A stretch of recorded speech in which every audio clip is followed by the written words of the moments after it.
जय श्री कृष्णा मेरे प्यारे सनातनियों, मैं नीलेश जोशी। नेहरूज ब्लंडर में ये छठा एपिसोड है आपके सामने मैं लेके आ रहा हूँ। मेरी कमियां त्रुटियां क्षतियां हैं मुझे बताइए। टीका करने में बिल्कुल मत डरना। हाँ, मुझे बहुत अच्छा लगता है क्योंकि मैं मानता हूँ जो मेरा टीकाकार होता है ना वही मेरा बेस्ट गुरु होता है, वही मुझे सिखाता है कि मुझे इम्प्रूव कैसे करना है। तो मुझे अच्छा लगता है, तो आप प्लीज कमेंट करना मत भूलना। और अगर ये माहिती आपको उपयोगी लगे कि भारत के हित में है, सनातन के हित में है, तो दूसरे लोगों के साथ शेयर करिए। और हमारी चैनल को सब्सक्राइब करिए। ये चैनल आपके लिए ही है, भारत माता के लिए है, सनातन के लिए। तो ये जो छठा एपिसोड है उसमें नेहरू की इकोनॉमिक पॉलिसी क्या थी और उसकी वजह से भारत को क्या सफर करना पड़ा। संक्षिप्त में बता, मैं कोई इकोनॉमिस्ट नहीं हूँ, मैं कोई रिपोर्टर नहीं हूँ, लेकिन मुझे जो समझ आता है मैं आपके सामने रखता हूँ। आप समझ लेना मैं क्या कहना चाहता हूँ। हाँ? भारत के हित में है, आपके हित में, मेरे हित में, सनातन के हित में। तो जब भी हम आजाद हुए थे तो उस टाइम ब्रिटेन को बहुत हमारा, we were the most important allies. जो वर्ल्ड वॉर फर्स्ट हुआ, वर्ल्ड वॉर सेकंड हुआ, ब्रिटेन के पास तो कहाँ सैनिक थे, ज्यादातर जिधर जाया जर्मनी के सामने या दूसरे राष्ट्रों के सामने भारत का सैन्य ही लड़ा और भारत ने विजय दिलवाई।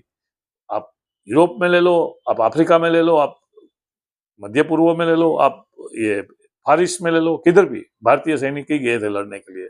हाँ, तो उस टाइम जब भी हम आजाद हुए तो उसकी जो ये ब्रिटेन को हमारी बहुत जरूरत थी, तो बहुत सी सारी आर्मामेंट फैक्ट्री भारत में थी। हम बहुत किस्म के आर्म्स बनाते थे और एक्सपोर्ट भी करते थे। लेकिन ये विजनरी को क्या सूझा, मोस्ट ऑफ द आर्म्स की फैक्ट्री उसने बंद करवा दी और भारत एक्सपोर्टर से नेट इंपोर्टर बन गया। और नेट इंपोर्ट भी कितना शस्त्रों का, तो उसमें कितना करप्शन हुआ था। प्राइम मिनिस्टर से लेके मिलिट्री वाले तक भी, मिलिट्री तो कभी हमारी कल्पना नहीं थी, लेकिन मिलिट्री वाले तक को मैंने सुना के करप्ट कर दिया। एक चंडीगढ़ लॉ भी बन गई थी, ये बाहर ऑर्डर कम करते थे, उसका उसमें कट मिलता था, उसमें सब लोग हिस्सेदार थे। आज भी वो सक्रिय है, आज भी वो ऐसे ही अपने तरीके से ही काम करते हैं।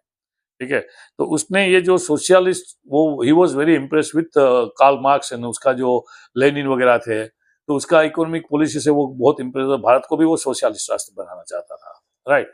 तो उसने सब सोशलिस्ट, कैपिटलिस्ट को तो मतलब अमेरिका को तो वो समझता ही नहीं था, ये तो दुश्मन है ऐसा समझता था। तो उसने वो सोशलिस्ट पॉलिसी तो अपनाई, राइट। तो उसकी वजह से क्या हुआ कि हमारा इकोनॉमिक ग्रोथ जो होना चाहिए नहीं हुआ।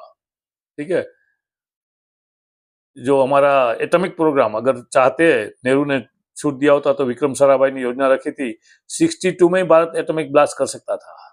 अब सोचो 62 में हमारे पास एटॉमिक पावर होता तो हमारी हालत क्या होती, हम क्या होते, बराबर है। लेकिन ये तो महाशय विजनरी था। कैसा विजनरी था आप नक्की कर लेना, मुझे तो नहीं दिखता है इसमें विजनरी। मुझे खाली जिहादी और अमन चमन करने वाला, अयाशी करने वाला दिखता है। जितने कितनी महिलाओं के साथ उसके रिलेशन थे।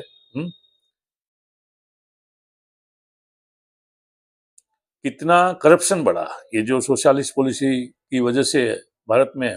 और भारत का ग्रोथ जो होना चाहिए वो नहीं हुआ। ठीक है, फिर बाद में सबसे पहली क्रेडिट मैं दूंगा नरसिम्हा राव को कि उसने भारत को लिबरेट, इकोनॉमिकली लिबरेट पॉलिसी बहुत चेंजेस किए और भारत का ग्रोथ तभी से चालू हुआ 92 से। मेरे ख्याल से नरसिम्हा राव 92 में भारत के प्राइम मिनिस्टर थे, तभी ये हमारे मुख्य प्रधान जो पंत प्रधान बने थे हमारे, वो मोनी बाबा, मनमोहन सिंह, वो तभी मेरे ख्याल से उसके एडवाइजर थे या रिजर्व बैंक के गवर्नर थे, ऐसा कुछ था। तो उसने भी उसमें इंपॉर्टेंट पार्ट बजाया था। उसके बाद भारत का ग्रोथ सही में हुआ। हाँ, और मोदी उसको बहुत आगे ले जा रहे हैं। और अभी प्राइवेटाइजेशन हुआ है बहुत सा संस्थानों का, उसमें मेन अभी है एयर इंडिया। एयर इंडिया पहले टाटा का ही था।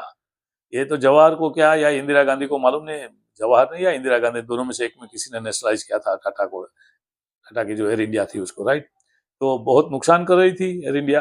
अभी मोदी जी ने वो लिबरलाइजेशन का वो करके वो एयर इंडिया भारत सरकार ने टाटा को बेच दिया। अभी टाटा मैनेज कर रही है वो। मेरे ख्याल से एयर इंडिया अच्छी हो जाएगी। जब भी मैं ट्रैवल शुरू किया था 72 में, तो भारत की जो एयर इंडिया थी वर्ल्ड की टॉप 10 लाइन्स में आती थी, इतना अच्छा उसका काम का था। लेकिन रहते रहते ये कांग्रेस के प्रताप से 3-3 घंटा लेट पड़ती थी हर फ्लाइट। हाँ, एनीवे, तो वो बात में मैं बाद में कभी बात करूंगा। अभी मैं आपके साथ ये शेयर करना चाहता हूँ, ये बताना चाहता हूँ आपको कि इकोनॉमिक पॉलिसी उसका बड़ा ब्लंडर था। ठीक है, एनीवे, आपका सबका फिर से एक बार धन्यवाद।